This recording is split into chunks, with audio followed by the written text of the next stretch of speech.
This is Agriculture Today. I'm Samantha Bennett with the K-State Radio Network.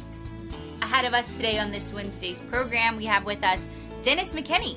He is the State Executive Director for the Kansas Farm Service Agency, and he provides listeners with the latest Farm Service Agency update with information regarding deadlines for acreage reporting, CRP application processing, and upcoming county nominations.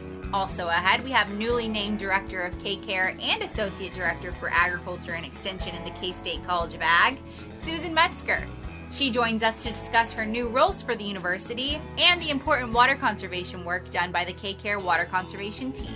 We end with this week's Beef Cattle Institute's Ask the Experts, where Brad White, Bob Larsen, and Phillip Lancaster answer how to get the best quality hay for your cattle.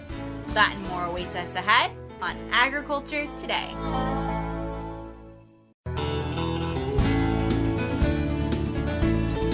This is Agriculture Today. We are back now for our bi-monthly FSA update, and today we have with us Dennis McKinney. He is the State Executive Director for the Farm Service Agency here in Kansas. So, Dennis, thank you for joining us. Thank you for having me. Absolutely. So, you've come in with quite a few things you want to discuss today, but let's start off with the acreage reporting deadline. That's right. Acreage reporting deadline for all the crops is July 15th. So, please get in and report your acres, or at least call the office and get an appointment, and so they can get you scheduled. Big challenge this year because in a lot of areas the weather delayed planting, the weather delayed wheat harvest, and now all of a sudden producers are coming in just in the last 10 days to get their acreage reporting because everything had been delayed so long. So really a big salute to our county office staff out there. They're really scrambling to meet this. They've also have some CRP contracts being processed right now with the conservation plans coming back from NRCS. In some of the drought areas, they're processing a lot of the livestock forage program applications. And so we've got a lot of things going on right now. Our county offices are really scrambling. So if they can't handle everything right away, please understand, but call them and get an appointment. Absolutely. We talked about it not too long ago, the acreage report that had recently come out from the USDA covering, the importance of it. So just a reminder for people to come in and report that when they can. Yeah, these are the farm program acreage reporting. There's also NASS also does surveys. The National Ag Statistics Service does surveys for to get acreage reporting to cross-reference and cross-check their data. But yeah, this acreage reporting is what your farm program eligibility payments will be based upon. So it's critical. It's a critical deadline. Just call in and get an appointment. They've got 3 or 4 programs going on right now, all culminating right now. So they're scrambling, but they're nice folks out there, and they'll take care of you. For sure. And I'm sure everyone that interacts with them is appreciative of their time. That's one of the greatest. I came on middle of February. It's one of the things I've been most impressed with. Our program staff out there across the state have a real heart for public service, and they really enjoy working with the farmers and ranchers across Kansas. And we were able to get the doors open back up after some of the pandemic. They were very happy because they love working with the farmers and ranchers in Kansas. That's amazing. And I can imagine, there's nothing like interacting with people face to face. It's not quite the same as from home or over the phone or whatever else. That's right. Awesome. Well, you mentioned that there's a few other programs that you wanted to discuss, the Economic Relief Program being one of them. The Economic Relief Program, ERP, the letters went out on that here a few weeks ago. A lot of producers got those letters. Many have already signed up and turned those in. Some have still yet to turn those in. You received a letter if you had a crop insurance indemnity in 2020 or 2021 or on your NAP insurance. So if you were in a drought area that was in D2 drought for 8 weeks or D3 for any time at all, you're automatically eligible. Now, some of those indemnity payments may have gone out for poor yield, may have been excessive heat. I just urge producers document it now so you have it in your files so it's not hard to look up later. Just in case you get pulled for a spot check, document those weather conditions. So if you were not in a D3 drought area, but you had a poor yield because of excessive heat, wind, no humidity, go ahead you can go to National Weather Service or your CocoRoss data and document that weather data and keep it in your files in case you are pulled for a spot check a year or two from now. If it was a hail damage, you can document high winds, excessive winds, then you're eligible. So if you're in a gray area at all, get it documented so if you are pulled for a spot check, you'll be fine. And do get those applications turned back in. The ERP process has gone surprisingly fast.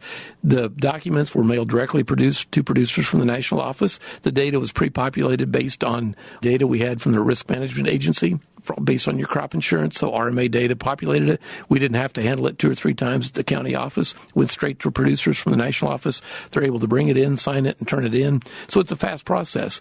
Again, our county office has done a great job out there. We've already signed up qualified payments in excess of $226 million in the past 6 weeks. I'm very proud of what our county offices have accomplished on that. Absolutely, yeah, as you should be. You mentioned, the resources that are out there to help document these sort of events. So those programs should not be forgotten by producers, and we'll have those linked in the show notes of today's page just because they are so important. Right. But also in terms of other programs you have going on, the livestock forage program is another one that you mentioned. Right. Producers that are in the drought areas, if they haven't already signed up, should consider go ahead and getting their data in. I'd say on this one, wait till after the July 15th reporting deadline, but then come in and you'll need your livestock numbers and your grass. They can help you with your grass acres. You will need a verifiable inventory of your cattle numbers, like an inventory that your banker kept or something like that. Some producers have at times used their billing from their veterinarian to show how many cows were preg checked. But you need something to verify cattle numbers, and they can help you get signed up for that livestock forage program. Be a big benefit to producers who have lost most of their grass this summer due to drought. And it looks like that drought monitor is going to be expanding the drought areas, so keep an eye on that program. Yep, unfortunately, I do believe that is the case, and we'll keep an eye on that here on Agriculture Today as the weeks continue on here and the summer continues on.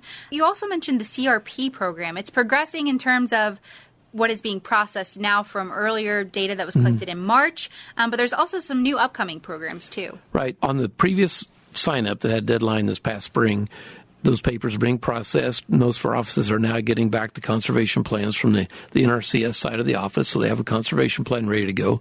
So producers can come in, sign those, and we'll try to have everything in place to begin the payments, to have eligibility in place by September 30th, because those CRP contract years start on October the 1st. I will say that there's 2 that have been popular. One is the Playa Lakes CRP program. The other one is programs for the critical wildlife habitat areas that most notably affect prairie chicken, the lesser prairie chicken, which has been placed on the threatened species list. So with the Playa Lakes program, it's been made particularly producer-friendly in that you could put in a 5 or 10 or 20 or 25-acre patch out in the middle of a quarter section. You no longer have to seed the basin because we know if it stands with water of any length of time, the grass won't be there. So there's no point wasting grass seed on the basin. You'll have to seed the buffer area around it.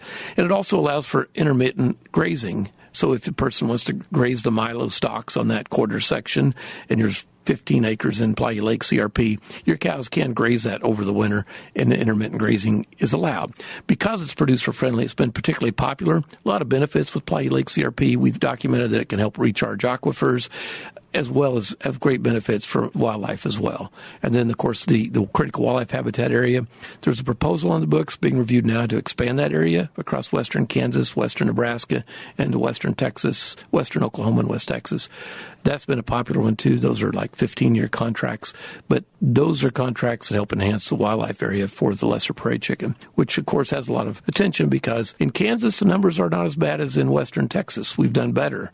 And it looks to me like we will not go to the endangered list. We may stay on the threatened list. But a lot of our work developing critical wildlife habitat areas has been beneficial, and beneficial both for wildlife and for the farmers and ranchers in those areas. Anytime there's an opportunity like that where we can encourage, the promotion of keeping those wildlife that are endangered safe, the prairie chicken especially, but also, promoting our producers being able to conserve their land in a more practical way, I think anyone tuning in would be happy to hear about that. Right. And we're having a lot of discussions right now. How do we improve CRP? How do we increase the flexibility for grazing times? So in my area in southwest Kansas, if they say you have too much western wheatgrass, how can I go in February, late February and March and graze it so that the later season grasses can come on and compete with it? So how do we get those grazing options that are producer friendly and will encourage participation in CRP? Because since 2007, our CRP acres in Kansas are down 46%. We're off about 1.5 million acres in Kansas. And so we need to be looking, how do we make it producer friendly? Our discussions with wildlife groups indicate to us that what we'd like to do is supported by wildlife groups as well as by producers. We can achieve both goals for both habitat and the goals that producers need.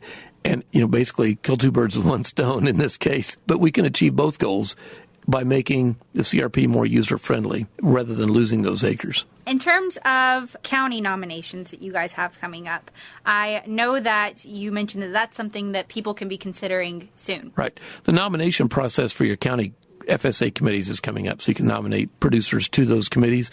The Farm Service Agency in the United States Department of Agriculture is a very unique federal agency. We have county committees elected at the local level to help guide the policy, they help administer the programs, they help hire county staff. It is a very unique federal agency. I think it's better because we have those committees elected at the local level.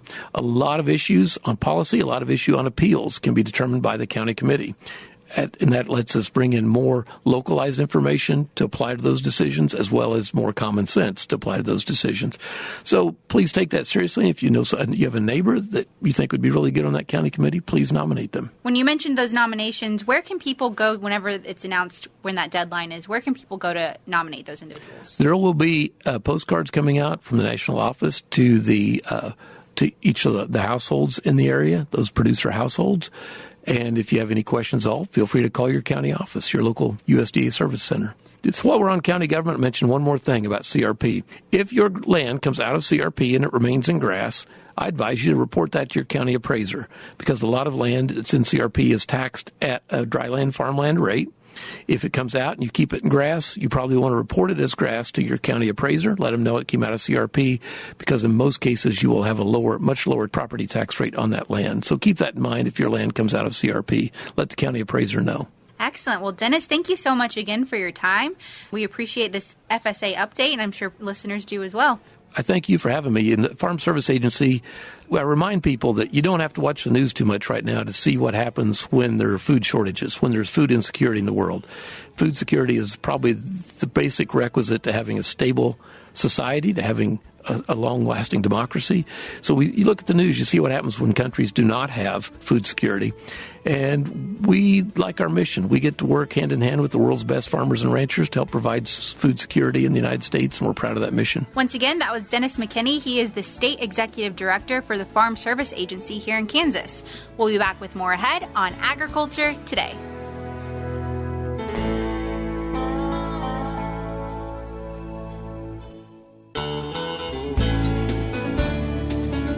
This is Agriculture Today. Welcome back. We have with us now Susan Metzger. She is the Associate Director for Agriculture and Extension, and she is newly named to this role. So first and foremost, Susan, congratulations. Thank you, Samantha. I appreciate it. Absolutely. And thank you so much for taking the time to be with us today. We wanted to take a moment to talk to you about all of the new roles that you're filling, because it's not just this associate director position that you've been named to, but also some of the water conservation work that's being done through KCARE. So let's start with these new roles. Absolutely. Well, it's really exciting. I'm very honored to be serving the college and the state in this capacity. So I joined K-State 4 years ago in the College of Agriculture in the Dean's office, and I've been helping with certain things like government relations and strategic planning in that capacity. But with the retirement of the previous director of KCARE and the Water Resource Institute, I had the opportunity to combine some roles. And so moving forward, I will still be providing the services of government relations and stakeholder outreach and strategic planning for the college, with a special focus here in the short term on a very exciting master infrastructure project for the College of Agriculture. But new to the role and very exciting, that fits with my background quite a bit, is the opportunity to serve as the director for the Kansas Center for Ag Resources and Environment, which is unique to K-State. It's an entity that helps coordinate research related to ag growth and production while balancing that with natural resource protection, and then also serve as the director of the Kansas Water Resource Institute. Every state has one of these water resource institutes that receives federal funding from the U.S. Geological Survey to address high priority water resource issues.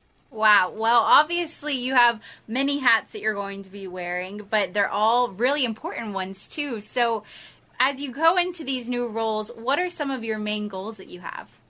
Absolutely. So as I mentioned, under the capacity of serving the College of Agriculture and Extension, the focus in the near term is our building campaign and reaching out for an exciting opportunity to match some state funds with philanthropy to finally see those projects to fruition. And with the KCARE and KWRI roles, some of my first priorities are really the great thing about KCARE is we have this well-seasoned team of individuals all throughout the state that have great relationships with landowners and are putting water conservation and water quality practices on the ground. But I would really like to get out and do two things. First of all, really build our statewide partnership so that our stakeholders have a better understanding of who KCARE is and what they provide. And then also do that on campus too, because I think many people may have heard of KCARE on campus, especially those researchers that have taken part in our programs before, but less may be familiar with it. So it's a really great opportunity to let our K-State faculty know the types of coordination services that KCARE can provide to their research. Absolutely. And you mentioned that KCARE is kind of a unique program to K-State. It's not something that you find among other land-grant universities like you would other programs maybe that are kind of standard across those programs. But KCARE is really an opportunity for researchers here, but also listeners, producers, and stakeholders as well. Absolutely. So many of the listeners and producers probably are familiar with KCARE's work and may not even realize it. So under the KCARE umbrella, we have what are known as watershed specialists. So we have watershed specialists similar to extension specialists located throughout the state that work with landowners to help them identify practices that will improve water quality and reduce runoff from their land, and then help match cost share dollars to help put those practices in place. I look forward to hopefully connecting with some of those watershed specialists here in the future because, like I've mentioned previously, this month we're really focusing on water conservation on Agriculture Today. So that would be an awesome opportunity to connect with one of them as well. Absolutely. They are doing some really great innovative things with their producers. Awesome. Well, in terms of other water conservation work that's going on, I know that there's a lot of research being done. So what are some of the big research areas that are currently being covered? Sure. So not only just through KCARE, but KCARE has the opportunity to facilitate a number of grants that support our researchers both on main campus and at our extension research facilities, especially in Western Kansas. So, and they fall into two categories that really, especially when we think of Western Kansas and the declines of the Ogallala High Plains aquifer, this research and extension really helps address those declines. So first, looking at advancements in irrigation technology, whether that's things like retrofitting a center pivot with drop nozzle technology or different pivots, or even subsurface drip irrigation that help really maximize where irrigation water is applied and when and how it's applied. So that's the technology side, but we also have researchers who have been looking at more water efficient crop varieties and even crop management practices. Everything from advancements in sorghum and to cotton in Southwest Kansas. Our researchers have a hand on identifying those alternatives to crops that will still be productive from an economic standpoint, but also would be using less water. Incredible work for sure going on. And if listeners are tuning in and they want to learn more about some of this work that's being done, where can they find that information at? Absolutely. So a couple of locations, but I'd recommend first going to the KCARE website, which is kcare.kstate.edu. Awesome. And then a few of those other resources that you were going to mention. So one of the projects that I'm particularly excited about that KCARE helps to coordinate is with a landowner located near Mound Ridge, Kansas. The property is known as the Flickner Innovation Farm. It's the Flickner family that owns that property. And they're just really progressive of trying literally everything you can imagine and assuming their own risk for trying different types of technology, different management practices, and especially some innovative things related to soil health and weed management. And you can find out more about that and see if there's an opportunity to attend an upcoming field day. So you can actually go and check out this place on site. You can find that on the KCARE website. It's kcare.kstate.edu. And you'll find Flickner Innovation Farms as one of those options.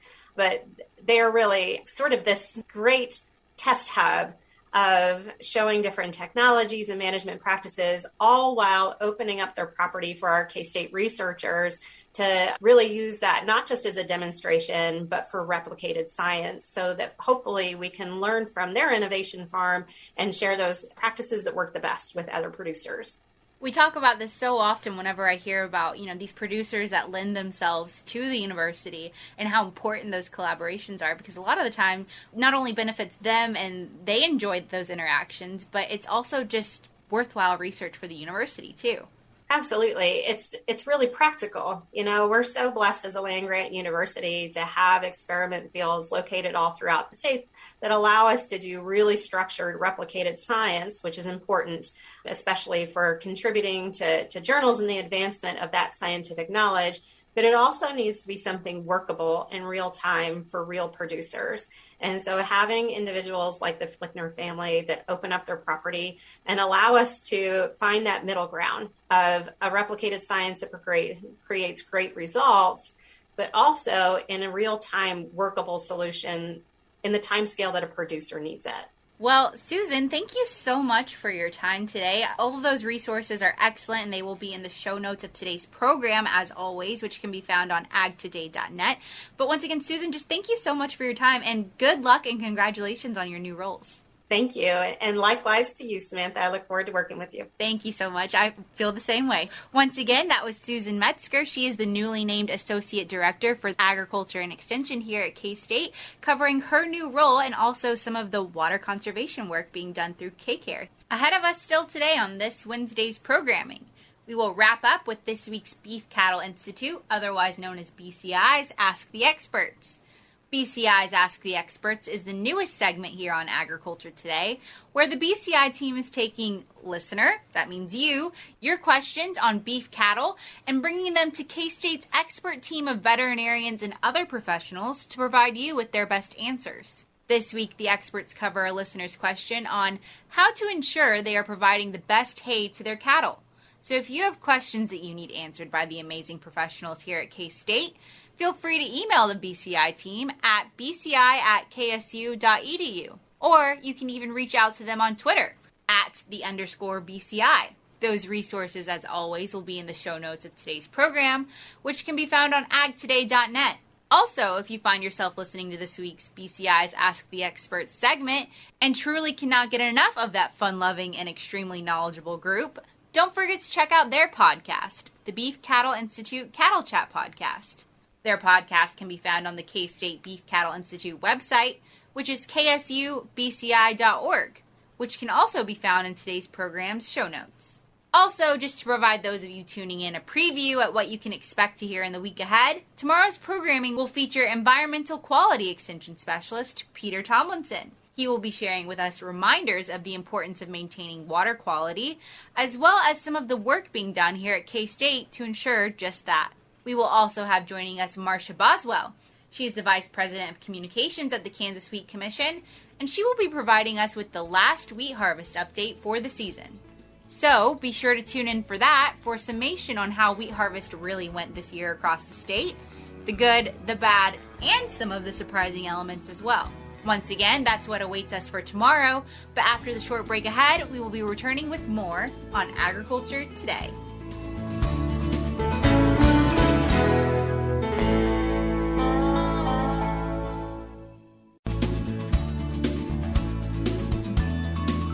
This is Agriculture Today. To end this Wednesday's programming, we have our weekly segment, BCI's Ask the Experts.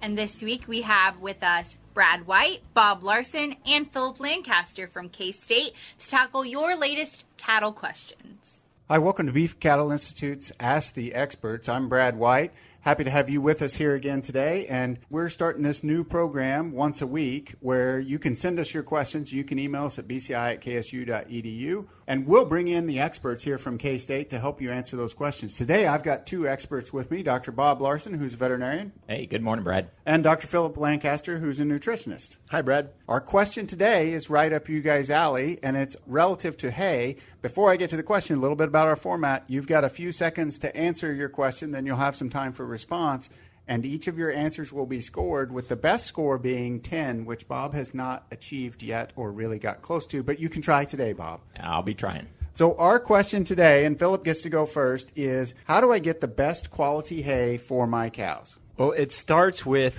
when you cut it.